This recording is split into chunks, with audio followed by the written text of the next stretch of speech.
kalikasan. Mabuti ang lahat ng ginawa, pinagyaman at pinagpala. Ang tao'y kanyang nilalang, kalarawan kawangis niya. At kahit hindi naging tapat, ay kanya pa ring minahal. Halina tayong lahat ay umawit, sa Panginoon tayo ay magpuri, pagkat ating nakita ang dakilang pag-ibig ng Diyos. Sa ngalan ng Ama at ng Anak at ng Espiritu Santo, Amen. sumainyo ang Panginoon. At sumaiyo rin. Upang tayo maging marapat sa misang ito, magsisimula po tayo sa ating mga kasalanan at pagkukulang. Tayo pong lahat, inaamin ko sa makapangyarihang Diyos at sa inyo mga kapatid, na lubha akong nagkasala sa isip, sa salita, sa gawa, at sa aking pagkukulang.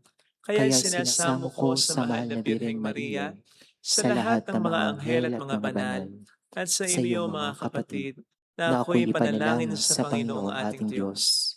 Kaawaan tayo na mapagmahal na Diyos, patawarin sa ating mga sala, at patnubayan hanggang sa buhay na walang hanggan. Amen. Panginoon, kaawaan mo kami. Panginoon, kaawaan mo kami. Kristo, kaawaan mo kami. Kristo, kaawaan mo kami. Panginoon, kaawaan mo kami. Panginoon, kaawaan mo kami. Yumuko tayo, maaring ibulong sa Panginoon ang ating intensyon. Dasal natin ang mga tumutulong sa ating simbahan. Ang mga may sakit at ang mga nag-aalaga sa kanila, ang mga kasama natin sa misa at ang mga nagpapamisa. Manalangin tayo. Ama naming makapangyarihan, ang iyong paglingap ay di nagkukulang sa iyong pagsubaybay sa tanan. Niluluhog naming iyong pawiin ang tanang makapipinsala sa amin at yunawang panatilihin ang pakikinabangan naming walang maliw. Sa pamamagitan ni Jesucristo, kasama ng Espiritu Santo, magpasa walang hanggan. Amen.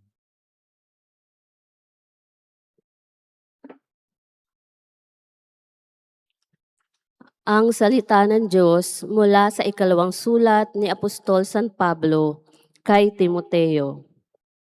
Pinakamamahal, alalahanin mo si Jesucristo, ang nagmula sa angkan ni David at ang muling nabuhay.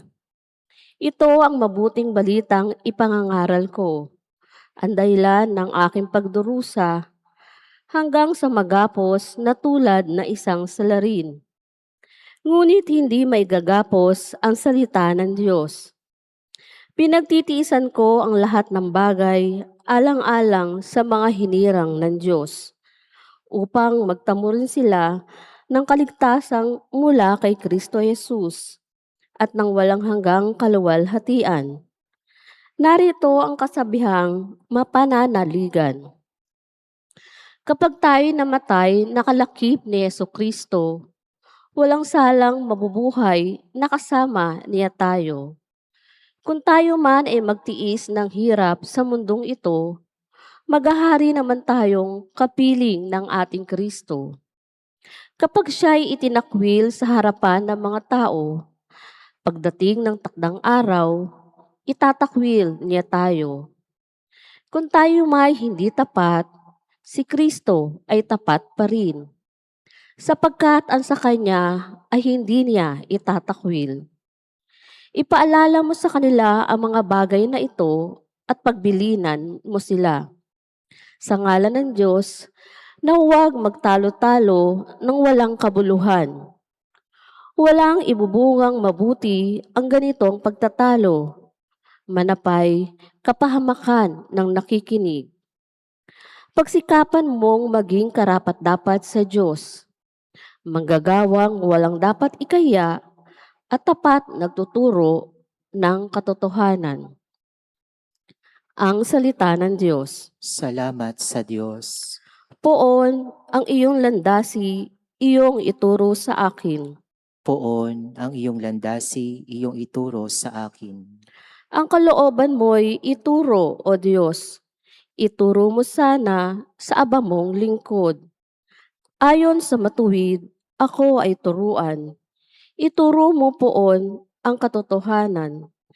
Tagapagligtas ko na inaasahan. Poon ang iyong landasi, iyong ituro sa akin. Mabuti ang poon at makatarungan sa mga salari, guro at patnubay. Sa mababang loob, siya yaong gabay at nagtuturo ng kanyang kalooban. Poon ang iyong landasi, iyong ituro sa akin. Tapat ang pag-ibig, siyang umaakay sa tumatalima, sa utos at tipan. Sa tumatalima, siya'y kaibigan at tagapagturo ng tipan niyang banal. Poon ang iyong landasi, iyong ituro sa akin.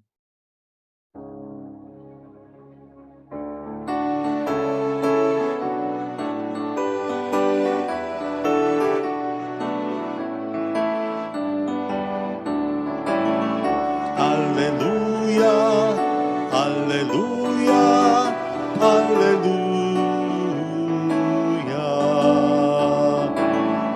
Alleluia, Alleluia, Alleluia.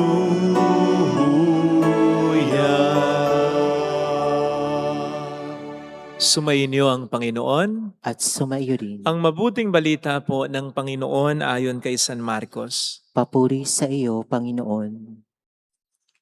Noong panahong iyon, isa sa mga eskriba ang lumapit kay Jesus at nagtanong, "Alin pong utos ang pinakamahalaga?" Sumagot si Jesus, "Ito ang pinakamahalagang utos. Pakinggan mo, Israel, ang Panginoon na ating Diyos. Siya lamang ang Panginoon. Ibigin mo ang Panginoon mong Diyos ng buong puso, ng buong kaluluwa, ng buong pag-iisip at ng buong lakas. Ito naman ang pangalawa. Ibigin mo ang iyong kapwa gaya ng iyong sarili. Wala nang ibang utos na higit pa sa mga ito." Tama po, Guro, wika ng eskriba. Totoo ang sinabi niyo. Iisa ang Diyos at wala nang ibaliban sa Kanya at ang umibig sa Kanya ng buong puso, buong pag-iisip at buong lakas, at ang umibig sa kapwa gaya ng kanyang sarili ay higit na mahalaga kaysa magdala ng lahat ng handog na susunugin at iba pang mga hain. Nakita ni Jesus na matalino ang kanyang sagot kaya't sinabi niya, "Malapit ka nang mapabilang sa mga pinag-aharian ng Diyos." At wala nang nangahas magtanong kay Jesus mula noon. Mga kapatid, ang mabuting balita po ng Panginoon. Pinupuri ka namin, Panginoong Jesucristo. Welcome sa Our Lady of Lasalle at Quasay Parish kung saan nais lang pong umiyak. Samahan tayo ng mahal na ina sa pag-iyak at sa pagdarasal upang maging maayos ang lahat. Malapit ka nang mapabilang sa mga pinag-aharian ng Diyos. You are not far from the kingdom of God. Ito po ang siyang naging pahayag mismo ng ating Panginoong Jesucristo para sa isang eskriba na sumigunda sa sagot niya hinggil sa utos na pinakamahalaga. Ang eskriba po kasi ay nag-aaral at nagninilay ng Biblia. Kaya't yung kanyang naging pagsegunda sa naging sagot ni Kristo tungkol sa utos na pinakamahalaga ay bahagi ng pag-aaral niya ng Biblia. Na naging dahilan naman para sabihin ni Kristo sa kaniyang, malapit ka ng pagharian o mapabilang sa mga pinaghaharian ng Diyos. In other words, nakatulong ng malaki ang pag-aaral niya, pagnilay niya ng salita ng Diyos at syempre, pati na rin ang kanyang regular na pagsamba sapagkat gaya ng mga Pariseo, sumasambang regular ang mga eskriba. Nakatulong ito ng malaki para masabi ni Jesus sa kanya na siya'y malapit na sa langit o malapit na mapunta ng langit. Sa palagay ko po, ito ay isang eye-opener para sa mga taong pirimis na nagsasabi diyang, mabuti naman akong tao, kumpara naman sa iba, wala naman akong inaargabyado, tumutulong naman ako kahit papaano. Okay lang na hindi ako nagsisimba. Okay lang na hindi ako nagbabasa ng Biblia. Maintindihan na ni Lord yon. Alalaong bagay, ipinagpapalagay na nila agad na sa sistema ng buhay nila na kahit pwede silang magbasa ng Biblia, hindi nila ginagawa. Na kahit pwede silang magsimba, ay hindi nila ginagawa. Ang Diyos ay natutuwa sa kanila. Na kapag namatay sila, mapupunta agad sila ng langit. Bakit? Paano nila nasigurado na sila'y nabubuhay ng malapit sa langit o kalugod-lugod sa langit o biyaheng langit? Paano napapaliwanag ngayong itong pinapahiwatig sa atin ng ating Panginoon sa ating pagbasa ng mabuting balita ng mga tulad ng eskriba na nagsasaliksik talaga ng katotohanan sa pamamagitan ng Biblia, nagninilay talaga ng salita ng Diyos sa pamamagitan ng Biblia, at regular na sumasamba ang siyang malapit sa mga pinagaharian ng Diyos. Ang siyang nabubuhay sa paraang kalugod-lugod sa Diyos. And therefore, buhay na malapit sa langit. Besides, isa pa, ang langit ay ang makasama ang Diyos. Yun ang kalangitan. Paano nila masasabing gusto nilang makasama ang Diyos? Kung dito sa lupa, hindi naman nila mapatunayan yan. Paano masasabing mahal mo ang Diyos kung hindi ka naman interesado na may malaman sa Kanya? Para mo na rin sinabing mahal mo ang isang tao pero ayaw mong marinig yung mga sinasabi niya, yung mga kwento niya, yung mga gusto niya. Di ba? Likewise, to consciously neglect the importance of the Bible is to show little interest or no interest at all in knowing God more deeply. Paano lalalim ang ating relasyon sa Kanya kung wala tayong interest sa may malaman sa Kanya?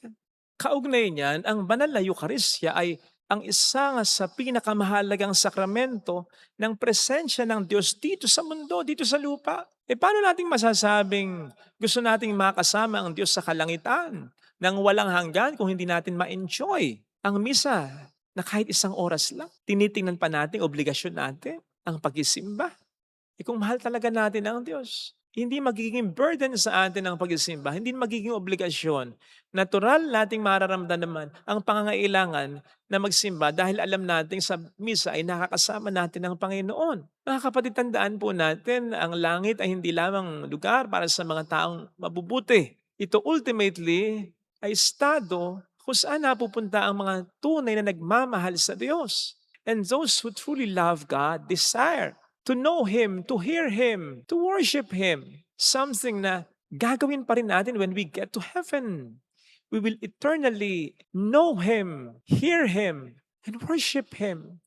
So dito pa lang dapat pinatutunayan na po natin yan. Hindi lamang sa pamamagitan ng ating pagpapakabuting tao. Besides, ang tunay na nagpapakabuting tao ay tunay na nagmamahal sa Diyos muna. Otherwise, pagiging mabuting tao lang yan in a sense na pwedeng finifeed lang natin ang ating ego o nagpiplease lamang tayo ng ibang tao. Hindi talaga natin ginagawa dahil mahal natin ang Diyos. So hindi yan tunay na pagpapakabuting tao. Kaya ang tanong ay hindi naman dapat pwede ba tayong mapunta ng langit kahit na hindi tayo nagninilay ng salita niya, ng Biblia, at hindi tayo nagsisimba? Hindi. Ang mas magandang tanong ay, paano natin ginugusto na mapunta ng langit kung dito pa lang sa lupa ay ayaw nating makausap sa pamamagitan ng Biblia ang Diyos? Ayaw nating makasama sa pamamagitan ng misa ang Diyos. Ang langit ay forever na makausap at makapili ang Diyos. Kaya't ang langit ay para lamang sa mga tunay na nagmamahal sa Diyos. At kapag tayo nagmamahal, lalong-lalo na sa Diyos o kahit kanino man, di naman natin tinatanong kung ano yung minimum na pwede natin gawin, di ba? Di naman natin tinitipid yung minamahal natin sa halip. Gagawin natin ang lahat para sa ating minamahal. At ang Biblia at Eucharistia, certainly, ang isa sa, hindi man isa, pinakamahalaga sa lahat. So paano natin sasabihing mahal natin ang Diyos? Kung yung pinakamahalagang bagay na ibinigay niya sa atin o paraan na ibinigay sa atin upang mapalapit sa Kanya, hindi man natin pinapahalagahan. Indeed, naroon ako na maaring hindi naman lahat ng ninilay ng salita ng Diyos at nagsisimba ay siguradong mapupunta ng langit sapagkat hindi naman din lahat ng gumagawa ng mga ito ay seryoso sa kanilang pagmamahal kay Kristo. Pero kung tutularan po natin yung eskriba na kung napansin po ninyo, pirmis na kontra ang mga eskriba kay Kristo pero sa pagkakataong ito, walang sinabing ganon. Ni hindi sinabing nagtanong ang eskriba para lamang masilo si Kristo. Kaya maaring totoo ang kanyang pagtatanong, ang kanyang paghahanap ng katotohanan sa puntong ito. Kung siya itutularan natin sa ganoong disposisyon, paraan, malaki po ang maitutulong ng pagbabasa ng Biblia, pagninilay ng salita ng Diyos at pagsisimba. Sapagkat, again, ito naman ang mga mahalagang binigay ng Panginoon sa atin upang mapalapit sa Kanya, upang mapalapit sa langit, upang ang ating buhay ay maging kalugod-lugod sa Kanya. Iba pa rin siyempre yung tayo'y nakikinig sa Kanya at sumasamba sa Kanya. Ito sana ang hilingin nating biyaya sa ating banal na misa. Ang ating ginagawa dito ay para sa atin. Hindi ito para sa Diyos. Ito ay kalugod-lugod sa Diyos. At ito ay paraan upang tayo mas mapalapit sa Diyos. Maaaring hindi natin agad nararamdaman yung epekto, pero hindi pwedeng wala itong epekto. Dahil ito nga po ay paraan ng Diyos upang tayo mas mapalapit sa Kanya. Ito pa lamang sa lupa upang mas magkaroon tayo ng gabay papuntang langit. Amen. Ilagay natin ang ating kanang kamay sa tapat ng ating puso.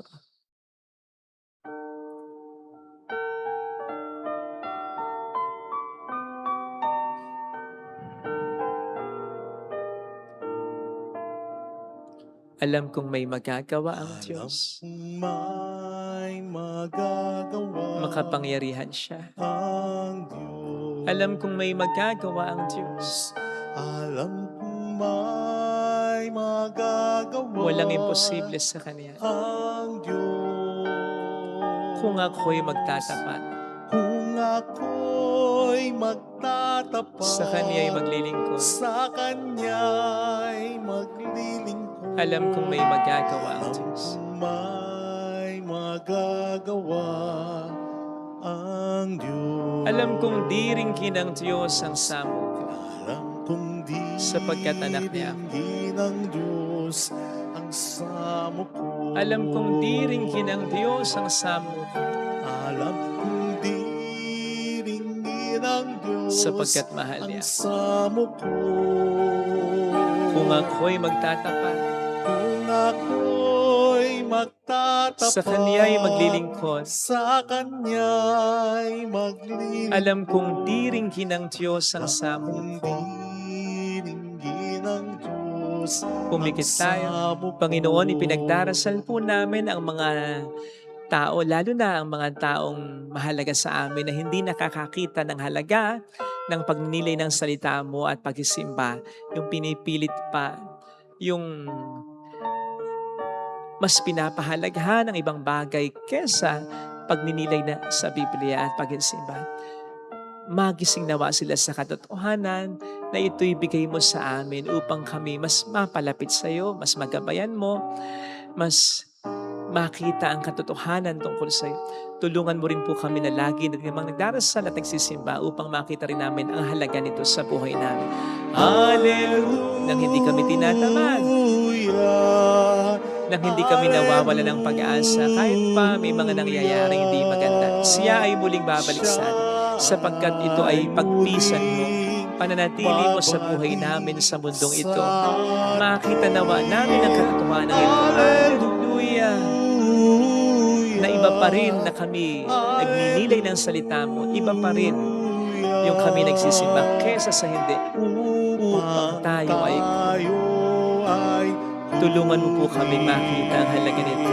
Mayroong magandang mangyayari sa iyo. Higit pa sa inaasahan mo.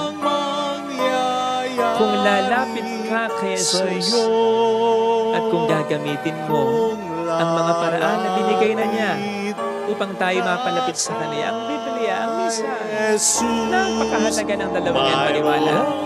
Mayroong magandang mangyayari sa iyo. Huwag mong panghinayangan, huwag mong katamaran, at huwag mong tatalikuran para kang nagtampon sa kahit pagganyan. Sa napakahalagang mga biyaya pagganyan.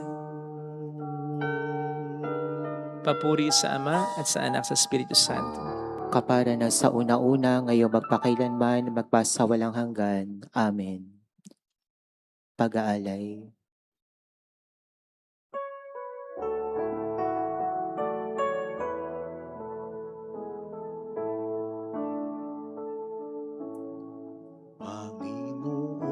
Panginoon, nawa ay tanggapin sa iyong mga kamay itong paghahain sa iyong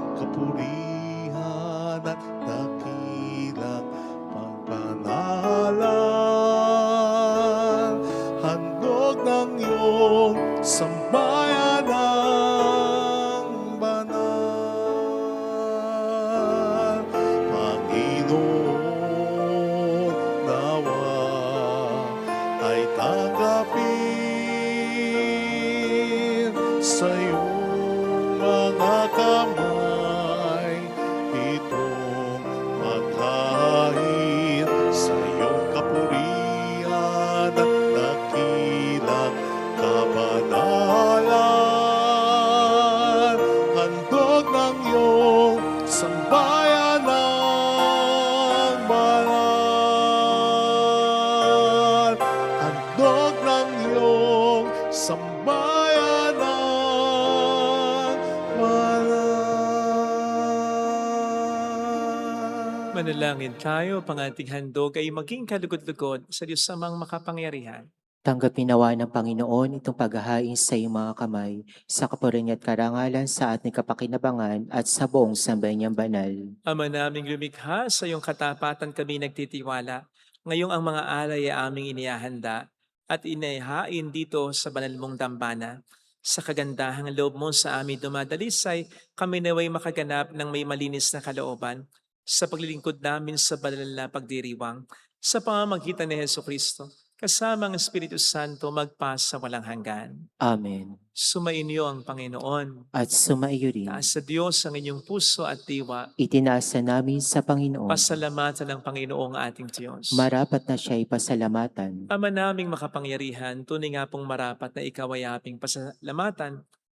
Ikinalugod mong likhain ang sanlibutan na iyong pinagbabago at itinarangal sa pamamagitan ng iyong anak na kinalulugdan. Kaya't utang na loob ng iyong mga itinatangi at ng mga banal na kapiling mong lagi ang iyong paghiliw at kandili. Kaya kaisa ng mga anghel na nagsisiawit ng papuri sa iyo ng walang humpay sa kalangitan, kami nagbubunyi sa iyong kadakilaan. Santo, Santo, Santo, Panginoong Diyos ng mga hukbo, napupuno ang langit at lupa ng kadakilaan mo. O sana sa kaitaasan, pinagpala ang naparirito sa ngalan ng Panginoon. O sana sa kaitaasan. Ama naming banal, ikaw ang bukal ng tanang kabanalan. Kaya't sa pamamagitan ng iyong Espiritu gawin mong banal ang mga kaloob na ito upang para sa amin ay maging katawan at dugo ng aming Panginoong Heso Kristo. Bago niya pinagtiis ang kusang loob na maging handog, hinawakan niya ang tinapay. Pinasalamatan ka niya, pinaghati-hati niya iyon. Iniabot sa kaniyang mga alagad at sinabi, tanggapin ninyong lahat ito at kanin. Ito ang aking katawan na ihahandog para sa inyo.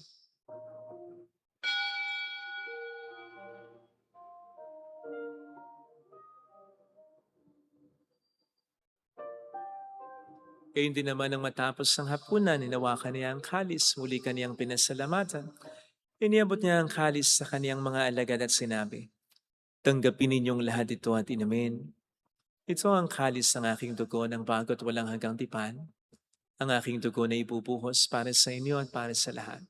Sa ikapagkapatawad ng mga kasalanan, gawin niyo ito sa pag-alala sa akin.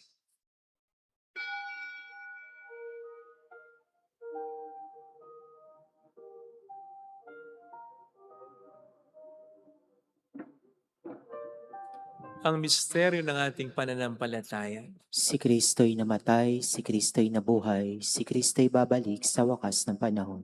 Ama, ginagawa namin ngayon ang pag-alaala sa pagkamatay at muling pagkabuhay ng iyong anak. Kaya inialay namin sa iyong tinapay ng buhay at ang kalis ng kaligtasan. Kami nagpapasalamat dahil kami iyong minarapat na tumayo sa harap mo para maglingkod sa iyo. Sinasamo namin kami na magsasalo sa katawan at dugo ni Kristo ay mabuklod sa pagkakaisa sa pamamagitan ng Espiritu Santo. Ama, lingapin mo ang iyong simbahang laganap sa buong daigdig. Puspusin mo kami sa pag-ibig. Kaisa, ni Leon na aming Papa, ni Dennis na aming Obispo at ng Tanang Kaparian. Alalahanin mo ang mga kapatid naming nahimlay nang may pag-asang sila'y muling mabubuhay, lalo ng aming mga ipagdarasal. Banggitin natin sa katahimikan ng ating puso ang mga pangalan ng mga kakilala, minamahal natin yung mga pagdasal natin sila.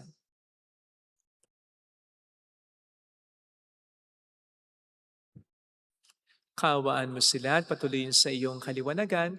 Kawan mo at paging tapatin kaming lahat na makasalo sa iyong buhay na walang wakas, kaysa ang mahal na birhen ng lasalat ang ina ng Diyos, isanusay ang kabiyak ng kanyang puso, lahat ng mga banal na namuhay dito sa daigdig ng kalugod-lugod sa iyo. May pagdiwang nawa namin ang pagupuri sa ikararangal mo sa pamamagitan ng iyong anak, na aming Panginoong Heso Kristo. Sa pamagitan ni Kristo, kasama niya at sa Kanya, ang lahat ng parangal papuri ay sa iyo. Diyos amang makapangyarihan, kasama ng Espiritu Santo, magpasawalang hanggan.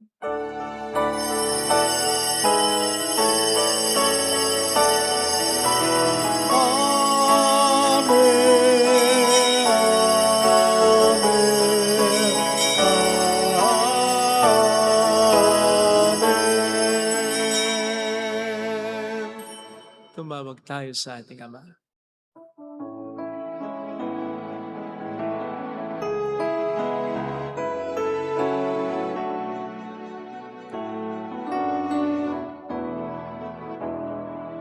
Ama namin, sumasalangit ka, sambahin ang ngalan mo, mapasamin ang kaharian mo, sundin ang loob mo dito sa lupa para nang sa langit. Bigyan mo kami ngayon ng aming kakanin sa araw-araw, at patawarin mo kami sa aming mga sala, para ng pagpapatawad namin sa nagkakasala sa amin.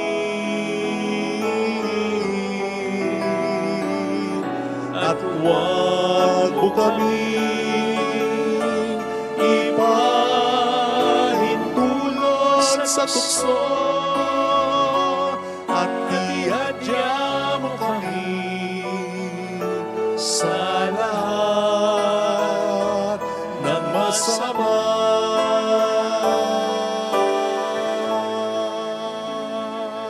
Iniling namin kami atiya sa lahat ng masama, pagkalooban ng kapayapaan araw-araw, iligtas sa kasalanan, samantalang aming pinaghahandaan ang dakilang araw ng pagpapahayag ng tagapagligtas naming si Heso Kristo.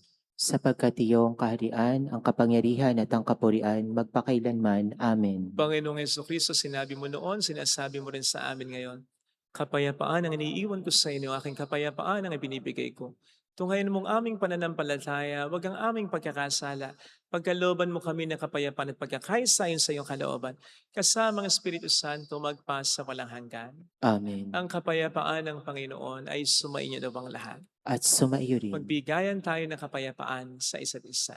Kapayapaan, peace be with you.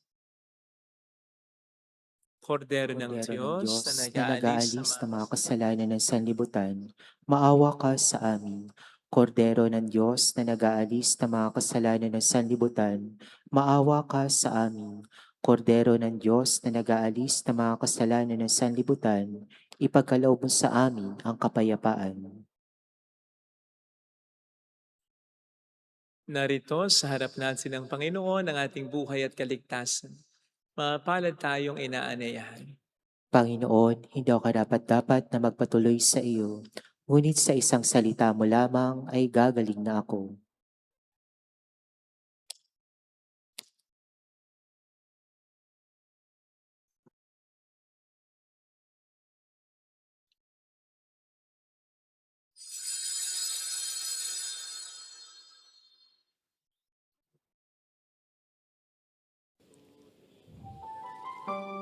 Panalangin para sa espiritual na pakikinabang. Panginoong Hesus, ako ay naniniwala na ikaw ay nasa kabanal-banalang sakramento. Iniibig kita ng higit sa lahat at ninanasa kong tanggapin ka sa aking kaluluwa. sapagkat sa mga sandaling ito, hindi kita matatanggap sa sakramento. Tumuloy ka sa Espiritu sa aking puso. Niyayakap kita na parabang naririto ka na. Inaalay ko ng buong buo ang aking sarili sa iyo. Huwag mong hayaang mawalay ako sa iyo. Amen. Bawat buhay ay may kulay. Kung mayroong pagmamahal, ang bawat tao'y may kanyang tanging pangarap. Tao kang may tungkuling magpayag ng pagmamahal. Ang kalinga sa iyo'y tanging handog ng Diyos, sapagkat ika'y sanga ng pag-ibig na sa Kanya'y bumubukal. At lahat ng biyaya sa Kanya'y iyong tinanggap ay malayang ibagi sa isa't isa, sapagkat ika'y sanga ng pag-ibig ng Panginoon.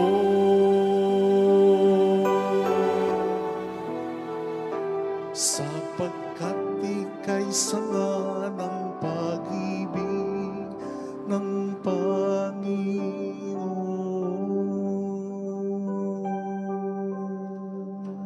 Panginoon. Manalangin tayo. Ama naming mapagmahal, pagharian mo sa iyong Espiritu kaming pinapakinabang mo sa katawan at dugo ni Kristo, upang di lamang sa pagsasalita kundi pati na rin sa pagsagawa, ikaw ay aming maipagdangal at maging marapat kaming makapasok sa kaharian mo sa kalangitan sa pamamagitan ni Jesucristo. Kasamang Espiritu Santo magpasa walang hanggan. Amen. Holy God, Holy Mighty One, Holy Immortal One. Have mercy on us and in the whole world. Holy God, Holy Mighty One, Holy Immortal One. Have mercy on us and in the whole world. Holy God, Holy Mighty One, Holy Immortal One. Have mercy on us and in the whole world. Jesus, King of Mercy, We trust in you. alalahanin. Alalahanin, O mahal na Birhen ng Lasalet, ina ng pag-asa, ikaw ang nagpapaalala sa aming magbalik loob sa Ama. Ito ang nagpapatunay na kagandahang loob mo'y nananatiling busilak. Sa pag-aaruga mo sa amin, tungkulin mo'y tinupad. Sa paanan ni Kristo, tinuri mo kami mga tunay mong anak. Kaya ninanais mo ni Isay wag mapahamak, maging sa walang tigil na panalangin, pati luhay pumatak. Huwag nawang mawala na saysay ang iyong paghihirap. Hiling nawa namin sa iyo o aming ng liyag, na matapos na pakikibaka namin sa mundong ito, at sa pananatiling namin tapat kay Kristo, sa kapurian mo'y makibahagi kaming ganap, upang kung nasaan ka ngayon ay maparoon din kaming lahat, at ang kaganapan ng kaluwalhatian ng Diyos Amay, tuluyang matupad, siya nawa. Mahal na Birhen ng Lasalet, tagapagkasundo ng mga makasalanan. Ipanalangin mo walang patid kami mga dumudulog sa iyo. Marami pong salamat sa inyong pakikisa sa mga tulong na binibigay ninyo na nagiging dahilan para marami po tayong matulungan. Nasa pang-5, pang-6 na po tayong pinapagawang chapel. Salamat po sa tulong ninyo. Iba po ito sa mga binibigay nating tulong sa simbahan in general at gayon din sa iba't ibang mga particular parishes at sa iba't ibang mga institutions and individuals. Thank you. Mula po sa amin dito, ang Panginoon na po ang bahalang magsukli sa inyo. Yan po ang lagi naming dasal para sa inyo. Sumayin niyo ang Panginoon. At sumaiyo din. Pagpalain kayo kasama ang ating pamilya ng mapagmahal na Diyos, ng Ama at ng Anak ng Espiritu Santo. Amen. Pumayo tayo sa kapayapaan ni Kristo. Salamat sa Diyos. Thank you rin po.